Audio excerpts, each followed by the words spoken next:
الحمد لله نحمده ونستعينه ونستغفره ونؤمن به ونتوكل عليه ونعوذ بالله من شرور انفسنا ومن سيئات اعمالنا من يهده الله فلا مضل له ومن يضلل فلا هادي له ونشهد ان لا اله الا الله وحده لا شريك له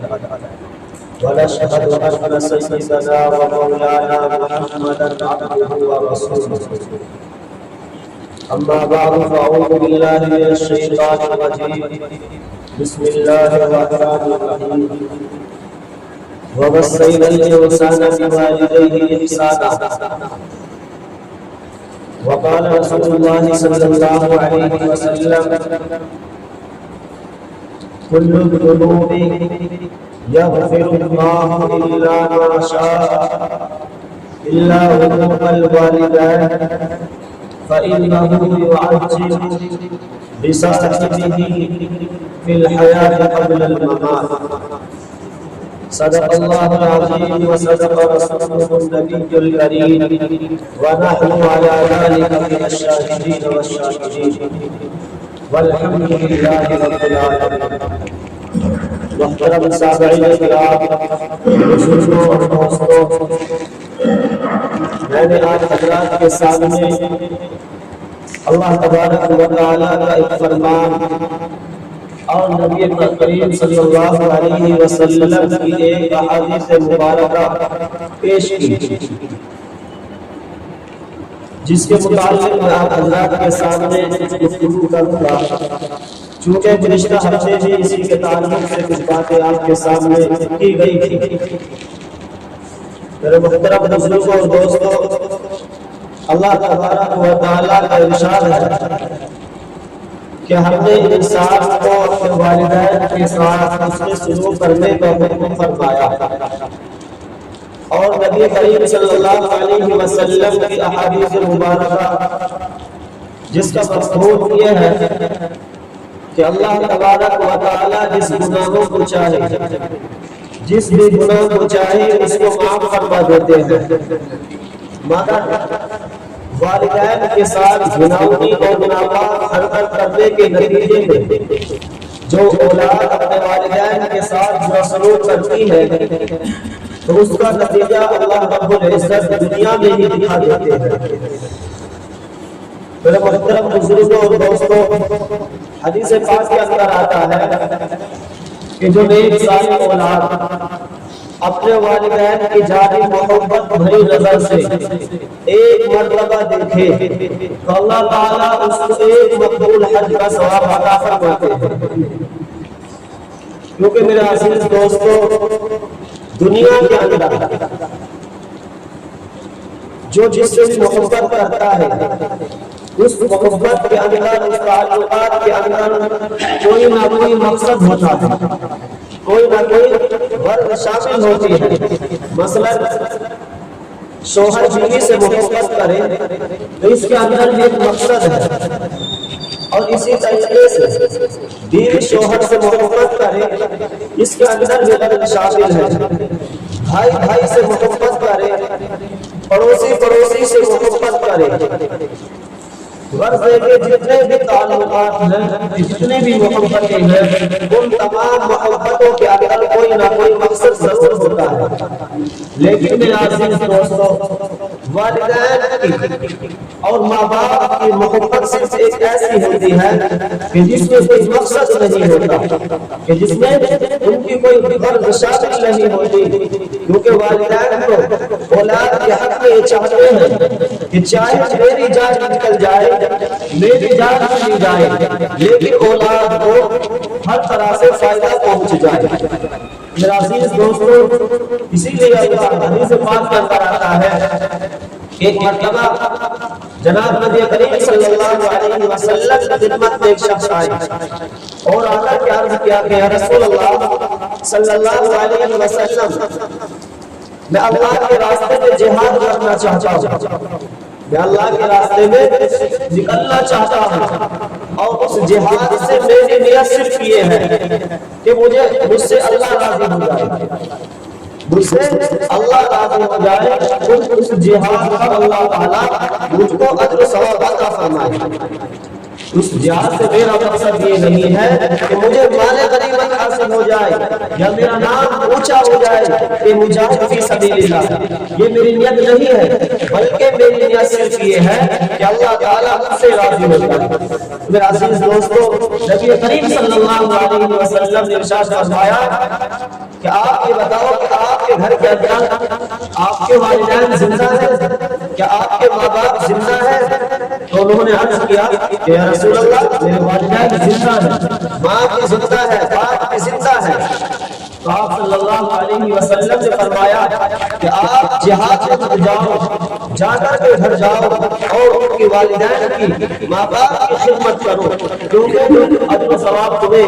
والدین کی خدمت کر کے ملے گا وہ جہاد میں جا کر حاصل نہیں ہوگا۔ میرا عزیز دوستو، والدین کا مقام بہت بلند مقام ہے، ان کی ہمیں فرما برداری کرنی چاہیے، ان کی اطاعت کرنی چاہیے، لیکن آج ہمارے معاشرے کے اندر، ہمارے نوجوانوں کے اندر یہ چلن پیدا ہو چکا ہے کہ اگر والدین بوڑھے ہو چکے ہیں تو ان کی اطاعت نہیں بلکہ ان کی نافرمانی کرتے ہیں، اور یہاں تک کہہ دیا جاتا ہے کہ یہ بزرگ ہو چکے ہیں، ان کی عقل اب کام نہیں کرتی، ان کی عقل اب کام نہیں کرتی، ان کو یہاں تک کتانے دیے جاتے ہیں۔ میرا عزیز دوستو، ایک دوسری حدیث پاک کے اندر آتا ہے کہ ایک مرتبہ جناب نبی کریم صلی اللہ علیہ وسلم اپنے تمام صحابہ کرام کے پاس تشریف فرما تھے، تمام صحابہ کرام کے پاس بیٹھے ہوئے تھے، تو آگے سے آنکھیں اٹھا کر دیکھی تو حضرت حلیمہ سعدیہ رضی اللہ تعالی عنہ اپنے گھوڑے پر سوار ہو کر تشریف لا رہی ہے۔ تو نبی کریم صلی اللہ علیہ وسلم نے جب دیکھا کہ حلیمہ سعدیہ آ رہی ہے تو ایک دم سے بیٹھے ہوئے کھڑے ہو گئے۔ تمام صحابہ کرام نبی کریم صلی اللہ علیہ وسلم سے پہلے کھڑے ہو گئے اور دیکھا کہ ہمارے آقا اتنی تعجب سے، اتنی جلدی سے کھڑے ہوئے، ایسا کیا واقعہ پیش آ گیا۔ میرے عزیز دوستو، جب نبی کریم صلی اللہ علیہ وسلم اٹھ کر کے چلے اور حلیمہ سعدیہ رضی اللہ تعالی عنہ کے گھوڑے کی لگام پکڑی اور اس گھوڑے کو بٹھا کر کے ان کو نیچے اتارا اور اپنے کندھے سے ان کو سہارا دیا، آگے چل کر کے جب وہ گھر سے واپس آنے لگے تو نبی کریم صلی اللہ علیہ وسلم نے حضرت حلیمہ سعدیہ رضی اللہ تعالی عنہ کو گھوڑے پر سوار کرنے سے پہلے ان کا حضرت حلیمہ سعدیہ کی جو سامان کی گٹھری تھی، اس سامان کی گٹھری کو اپنے کندھے پر لے کر چلتے ہیں، اور تمام صحابہ کرام تعجب کرنے لگے کہ یا نبی اللہ، یہ کون عورت ہے کہ آپ اس عورت کی اتنی خدمت کر رہے ہیں، آپ سامان اٹھا کر کے اس عورت کو لے جا رہے ہیں، حالانکہ ہمیں چاہیے کہ ہم ان کا سامان اٹھائیں، کیونکہ آپ تمام صحابہ کرام نبی کریم صلی اللہ علیہ وسلم سے اعلیٰ درجے کی محبت کیا کرتے تھے، وہ اپنی جان نچھاور کر دیا کرتے تھے نبی کریم صلی اللہ علیہ وسلم سے ذات گرامی پر۔ لیکن میرا عزیز دوستو، واقعہ دیکھتے رہے، جب وہ عورت کو الوداع کر دیا، اس عورت حضرت حلیمہ سعدیہ رضی اللہ تعالی عنہ کو اونٹ پر سوار کر کے واپس بھیج دیا، تو تمام صحابہ نے عرض کیا کہ یا رسول اللہ صلی اللہ علیہ وسلم، آج ایک بہت بڑا عجیب واقعہ ہم نے دیکھا کہ آپ اس عورت کی اتنی خدمت کر رہے ہیں، اس کا سامان اپنے کاندھے پر لے کر جا رہے ہیں، وہ عورت کون تھی؟ تو جناب نبی کریم صلی اللہ علیہ وسلم کی آنکھوں سے آنسو جاری ہو گئے اور کہنے لگے کہ میرے صحابہ، میرے ساتھیوں، یہ وہ عورت تھی کہ جس عورت نے مجھے بچپن میں دودھ پلایا تھا، یہ عورت وہ تھی کہ جس نے مجھے بچپن میں دودھ پلایا تھا، کیونکہ حضرت نبی کریم صلی اللہ علیہ وسلم کی والدہ محترمہ کا انتقال بچپن میں ہو گیا تھا، تو ان کو حضرت حلیمہ سعدیہ رضی اللہ تعالی عنہ نے دودھ پلایا۔ میرا عزیز دوستو، بتاؤ کہ جو آدمی جو نبی کریم صلی اللہ علیہ وسلم حقیقی والدہ نہیں ہے، حقیقی والدہ نہیں ہے، ان کی اتنی خدمت کر رہے ہیں، ان کی اتنی اطاعت کر رہے ہیں، تو بتاؤ ہم آج اپنی حقیقی والدہ کی خدمت کرتے ہیں، کتنی اطاعت کرتے ہیں، نہ جانے آج ہم کتنی نافرمانی اپنے والدین کی کرتے ہیں۔ میرا عزیز دوستو یہاں ایک بات اور میں آپ کو بتا دینا مناسب سمجھتا ہوں، کیونکہ آپ تمام افراد یہاں بیٹھے ہوئے ہیں۔ حدیث پاک کے اندر آتا ہے کہ ماں کا حق باپ کے حق کے مقابلے میں زیادہ ہے، ماں کا حق باپ کے حق کے مقابلے میں زیادہ ہے۔ اور کیوں نہ ہو، جو ماں اپنے بچے کی خاطر مصیبت برداشت کر سکتی ہے وہ باپ نہیں کر سکتا۔ جو ماں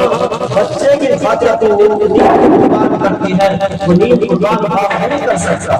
کیونکہ حدیث پاک کے اندر آتا ہے کہ ایک مرتبہ جناب نبی کریم صلی اللہ علیہ وسلم کی خدمت میں ایک شخص آئے اور آ کر عرض کیا کہ یا رسول اللہ صلی اللہ علیہ وسلم من احق بحسن صحابتی،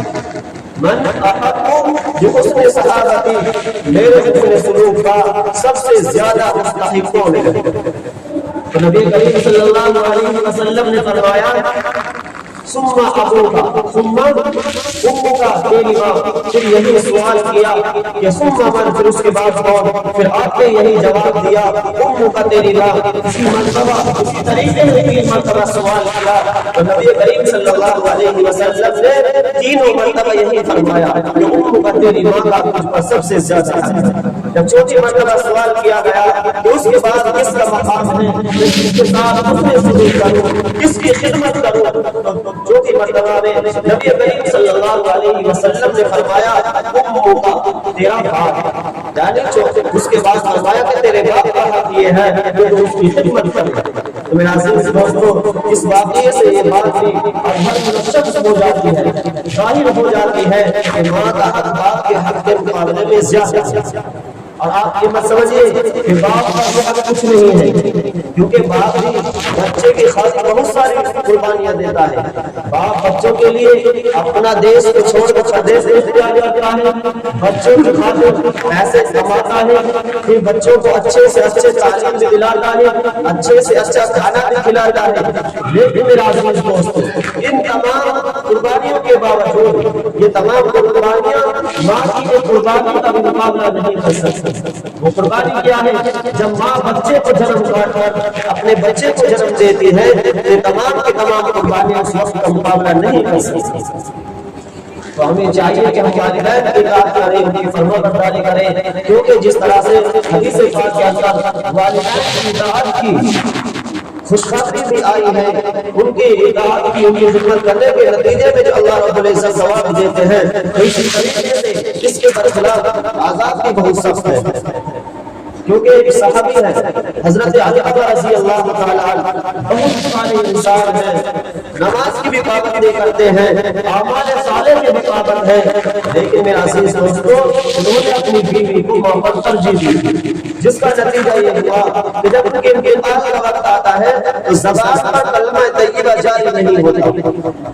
نبی کریم صلی اللہ علیہ وسلم کو اس واقعے کی اطلاع دی گئی۔ نبی کریم صلی اللہ علیہ وسلم نے پوچھا کہ کیا اس کی والدہ زندہ ہے، اس کے والدہ میں سے کوئی زندہ ہے؟ تو پتہ چلا اس کی والدہ حیات ہے، اس کی والدہ زندہ ہے۔ ان کی والدہ کو بلایا گیا، نبی کریم صلی اللہ علیہ وسلم نے فرمایا کہ آپ کے بیٹے کا آپ کے ساتھ کیسا سلوک تھا،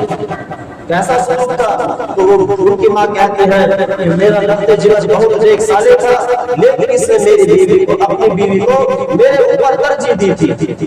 اپنی بیوی کو میرے اوپر ترجیح دی تھی۔ حضرت نبی کریم صلی اللہ علیہ وسلم نے فرمایا کہ آپ اس کو معاف کر دو،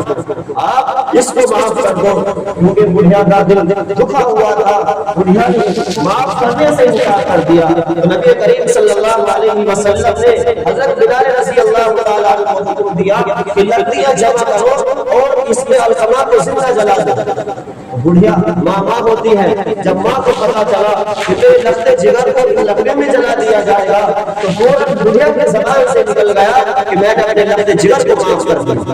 چنانچہ حضرت علقمہ رضی اللہ تعالیٰ عنہ کی روح پرواز کر گئی، ان کی زبان پر کلمہ طیبہ جاری ہو گیا اور ان کی روح نکل گئی۔ میرے عزیز دوستو جس طرح سے حدیث پاک کے اندر والدین کی اطاعت کرنے کے نتیجے میں ثواب بھی بہت زیادہ ملتا ہے، اسی طریقے سے